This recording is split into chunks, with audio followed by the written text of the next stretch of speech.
হায়াত মৌতের মালিক আল্লাহ, ন্যূনতম সিকিউরিটি নিয়ে চলাও হলো সুন্নাহ।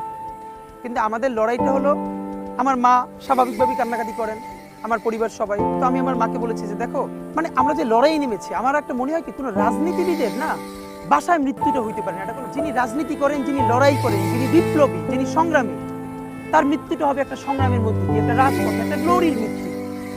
আমি তো ভীষণভাবে প্রত্যাশা করি, আমি ছোটবেলা থেকে এই স্বপ্নটা দেখি, অনেক জায়গায় বলেছি, যে একটা তুমুল মিছিল হচ্ছে অন্যায়ের বিরুদ্ধে, সেই মিছিলের সামনে আমি আছি, কোনো একটা বুলেট এসে আমার বুকটা হয়তো বিদ্ধ করে দিয়েছে, এবং সেই মিছিলে আমি হাসতে হাসতে আমি শহীদ হয়ে গেছি।